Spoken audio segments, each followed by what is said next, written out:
So hello everyone, this is the Sports Show podcast, and today we're joined with Raquel Pennington. How are you? Good, how are you? Brilliant. So we'll just get straight into talking about professional MMA fighting. So tell us a bit about yourself first of all. Well, I've been fighting for forever, what it seems like. I think 13 years now. Grew up being an athlete my entire life. I come from a huge Hispanic family that's super supportive. I'm super outgoing and adventurous, and clearly with fighting and everything else in my life, I love adrenaline rushes, and yeah. Brilliant. What got you into fighting then whenever you were younger? Huh? What got you into sort of fighting? What got you into your MMA and stuff? Or did you do any other sports? Yeah, I actually grew up doing every other sport. I never did any kind of background in fighting. I grew up being a huge tomboy. I have a brother, and then I grew up with nothing but guy cousins. And I never really got into fights or did anything besides with my guy cousin. We're 5 months apart, and they called us Chippendale.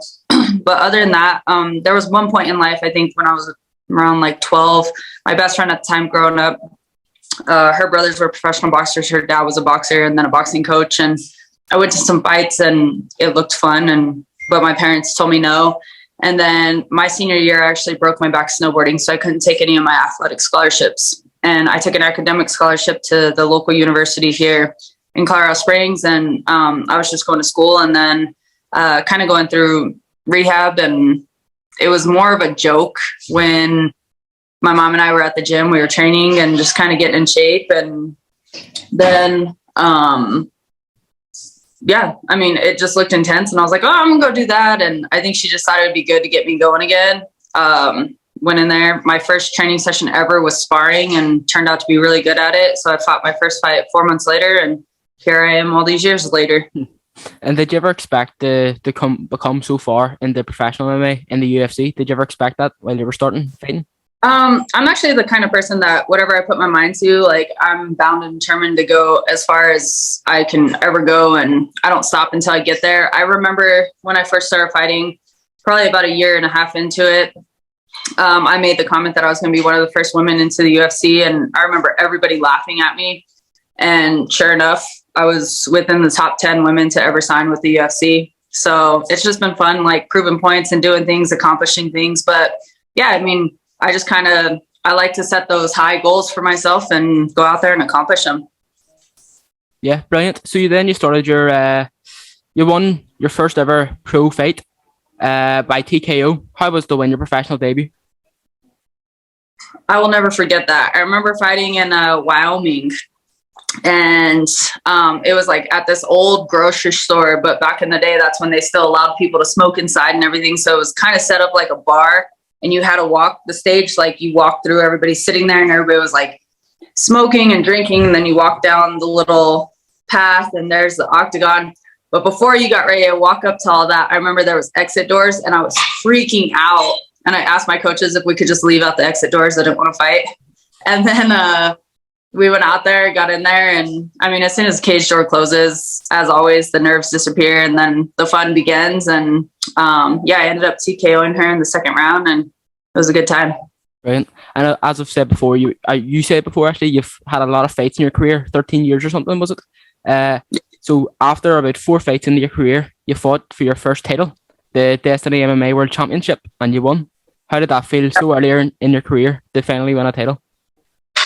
That was super exciting. It was the first time that they ever offered a world title to professional females. And so I became the Hawaiian Islands champion, and it was just another like history in the making situation. That was my first time ever going to Hawaii. So it was pretty cool. And then I was fighting Raquel Pennington, and we were both named Rocky. And so it was kind of cool because even though I was like the underdog in Hawaii, like everybody was chanting Rocky. So it kind of just like, it was just an overall really cool vibe. And then after the fight was said and done, Raquel and I talked, and they gave me all the things to do out there in Hawaii. So we went out there and just had a grand time afterwards. And I'll never forget that trip.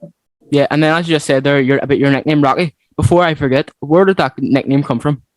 It actually didn't have anything to do with fighting. Everybody thinks it has to do with fighting, but my volleyball coach in high school, she was trying to yell at me one day, and she kept saying, my name is Raquel, like RAQ. And she always called me Raquel. Well, then one day, I didn't do one of the drills right in volleyball practice, and she was screaming and all hyper, and I'm trying to yell Raquel. She kept stuttering. So then everybody started calling me Rock. And then one day in one of the volleyball games, they just started chanting Rocky. And then everybody growing up from there just kind of called me Rock or Rocky. And so then when I got into fighting, they were like, oh, we need a nickname. Do you have a nickname? And I just like, I'm so used to being called that I was like, well, I don't really want to like come up with some crazy nickname. So I said Rock, and it's been there ever since. And, you know, with my career progressing, and then of course the classic Rocky and everything else, like everybody just thinks it comes from there. Brilliant. So we'll just go on to your UFC debut against a tough opponent, actually, Jessica Andrade. You won by you lost on split decision. Do you think it was too early to fight such an opponent? No, you know, I mean, overall, stepping up to the biggest level and everything, it's never too early, but it was just kind of one of those things to where, you know, the emotions were high, and it was like, oh, like I just came off The Ultimate Fighter. I was the first one to get called back from my season for a fight, and it was on a massive pay-per-view card. And it was just overall, like, there was a lot. It was new coming in, and, you know, I mean, overall it was a fun fight. We knew exactly what she was going to do. It was the first time I heard of her, but we watched film on her, and, you know, I said she wouldn't get that damn judo throw that she kept getting, or the head and arm that, I think it was the head and arm at that time that she kept doing. But I was like, oh, she ain't going to get that. But I definitely didn't fight like myself. I was just like, I felt like shy out there in that fight. But overall, it was a great experience. It was fun. And, you know, I redeemed myself a few years later against her and submitted her. So we're good. Yeah. And then you had a fight after that, but we'll move on to the fight after that, even against the former UFC champion, Holly Holm. So that was obviously a massive fight. Sorry, no. Sorry, it wasn't. It was UFC. Misha Tate, was it? You fought straight after that? No, Jessica Andrade, and then I was supposed to fight Holly, and she ended up pulling right before 2 weeks before the fight, which she seems to be good at doing every time we're scheduled for a fight. But she pulled from the fight, so I got scheduled to fight Ashley Evans Smith, and that's when I ended up getting the bulldog choke. Right. Okay. So then you had after that, obviously having a better camp and stuff. You had 3 wins later, and then you fought against Misha Tate, as I said. Why do you think that you were given that opportunity? Why do you feel it was you given the opportunity to fight her? For one, UFC called me and they said that Misha called me out, and which is fine. I mean, I want to fight the best of the best, and you know, there was a really cool storyline, obviously, going to The Ultimate Fighter, and it was like, you know, I don't really idolize like people. I admire what everybody does and their different work ethics and the accomplishments that they make for themselves. But the way that everybody put it was like, it went from your idol to your coach, student relationship to a friend, because I helped her train against her second fight against Ronda. And then it became a rivalry.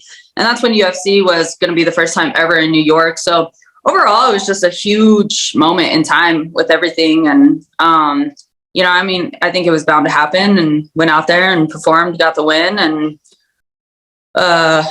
yeah, I mean, that same thing. I think each and every fight has like its own experience and memories with it and stuff, but just everything behind that entire event was really cool. And then to share that with Misha. So. Yeah, and then next up, then you had the current UFC featherweight champion Amanda Nunes for the UFC championship. Massive fight. But how hard did you work towards having that fight? How hard did you work in camp and stuff? Well, I actually, so after the Misha fight, I actually had to go on an 18-month layoff. I went into 3 major surgeries. I was recovering. I developed a thyroid issue. There was a lot going on during that time. And it was kind of one of those things where I was on a 4-fight win streak. UFC reached out to me and they were just like, hey, like, world title. And for one, it's hard to turn down a world title shot. But then for 2, like, I told them that I wanted a different fight because I needed to get back in there after such a long layoff. And they told me that they would give me a different fight. But if I took the fight and I happened to go in there and lose, then basically say la vie to the world title shot for a while. And so it kind of just felt like there was pressure to that. And so that's why I ended up taking the fight. But my body was like nowhere near ready. We were originally supposed to fight in December, in October, at the end of October, I ended up breaking my leg, sustained a really bad nerve issue that, you know, I barely avoided amputation, different things with that. And so I was really struggling with just one thing after another. And that's kind of where it put my career going like this. Like, I just like had a really hard time, like physically. And as much as I kept pushing, because it was like, I just wanted to feel like myself through the fight with Amanda, through the fight with Jermaine, who was after this fight with Amanda, you know, it was like a tug of war within me because I wanted to feel like myself, but I was nowhere near being that person or that athlete. Really, I just needed to take time, even though I was on an 18-month layoff. I needed to take that time and like really focus on my body, really focus on the recovery. And so it kind of was one of those things that before I didn't understand it. Like, I was just frustrated. I was emotional. It took a huge toll on me emotionally, mentally, and obviously physically. But I didn't realize like how much it was setting me back. And so once I had to actually step back and focus on things and regroup, now I actually feel like completely different and healthy again. And, you know, I took the time for all the physical therapy and things I needed to do. And so in a weird way, like after all those struggles, it was actually a blessing in disguise. Yeah. And then obviously losing out on a world title fight, it obviously isn't good for your mental health. How do you feel it affected you? Oh, it was rough. You know, this sport is absolutely physical, but I always tell everybody it's 90% mental and 10% physical, because you can go into the gym and you can take all your vitamins, you can do all your workouts, but if your head and your heart ain't right, it doesn't matter. And that's exactly the situation that I was in. Like, it didn't matter how hard I was training. It didn't matter what I was doing. Like, my thyroid was out of control. My body, like, I was nowhere in sync with it. My emotions were all over the place. I was frustrated. Like, I just wasn't in the right place. And it took a massive toll on me. And like I said, in that moment, I didn't understand.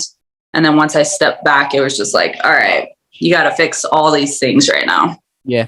And then after a few fights, then you had a rematch with Holly Holm. And it doesn't seem like you're the person or the fighter to reject the fight. Never. I love the challenge. So you offer me something, yeah, let's go. I don't care where you're at, whatever the rankings are, whatever. Like, I love challenges. Everybody brings a different challenge to the table, and that's what I'm about. Yeah, and I think that was just before actually COVID hit, was it? I think so. Yeah, it was. Yeah. It was back in January of 19. Oh, no. Okay. We fought. It was just a bit before then. How do you think? See, just for you as a fighter, a professional fighter in the UFC, how did you think lockdown affected you with the whole COVID thing? Were you able to train properly? And then what way were the fights working? You know, I mean, COVID was obviously a weird time for everybody. It just changed the way of the world. And, but I mean, Tisha and I, we built a home gym and we turned our garage into a workout place, and we kind of were just doing our own thing. It actually gave us time to like focus on life outside of fighting. So we got a bunch of home projects done and just did different things. But, you know, it was kind of one of those things to where like, I didn't feel guilty for not really training as intense. Like, it kind of was that forced break, and it was nice. It was really nice. And then when they offered the fight for us in the middle of COVID, like, it was really cool to see UFC really pushing, and for us to still have that opportunity to like fight and do what we love and still give the world some sort of entertainment. When they put the fights at the Apex, like, it was pretty much like going back to the Ultimate Fighter. You know, you're in a small gym, it's quiet and it's just different. And so, it was pretty cool, like going back into that feeling. But I mean, for the most part, like I said, we were still getting workouts in, still kind of staying active, picked up biking a lot. And so it was just kind of doing different activities, but staying active. And I think really it gave like a huge mental reset. So brilliant. So then your most recent fights, your last four victories, it must feel great. Mm-hmm.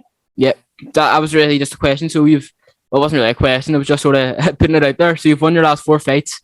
What do you want next? Who do you want next? You know, I'm on a roll. I'm actually frustrated because my last fight, I took it on the short notice and I came out of there healthy. I had a little fat lip, but other than that, I mean, my hand was all messed up. And so the setback of another injury, which was irritating. But as soon as I get this thing fixed and I can start punching again, I'm ready to go back at it. And obviously I want another shot at the world title. So whether that's Juliana or whether that's Amanda, you know, I would love to redeem the fight against Amanda, whether she's a champion or not.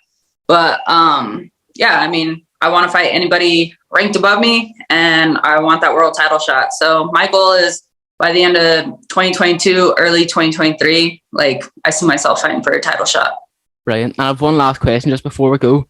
Obviously, for every fighter, there's going to have to be a time where you have to retire. What do you want to do after retirement? What job are you thinking about? So we were talking about this the other day, and it's kind of hard to see that time when it's going to come. Like, it's like, when do you know? Like, I mean, all I've known my entire life is athletics. And it's just like, when are you going to slow down and know? But, you know, I think your body will tell you everything. And then I still absolutely want to train. I think at this point, I have no choice but to stay active because, man, all the injuries I've had when I slow down, I feel ancient. So I think I have no choice but to stay active. On top of that, I want to continue just to coach. I want to open one of the largest gyms here in Colorado Springs, and it be like a one-stop shop. But I want to be able to give back to the community, give a home to kids and stuff who like don't have much, or like their only outlet is sports. And so I plan on running a gym. I plan on coaching. Like, I want a family. So hanging out with my kids, watching them, coaching them in whatever they want to do, or supporting them in whatever they're going to do. And, you know, just enjoying the rest of life. Life is short. And so that's pretty much my game plan. Brilliant. So thanks very much for coming on. I really appreciate it, Raquel. See you later. You bet. Thanks. See ya. Good luck.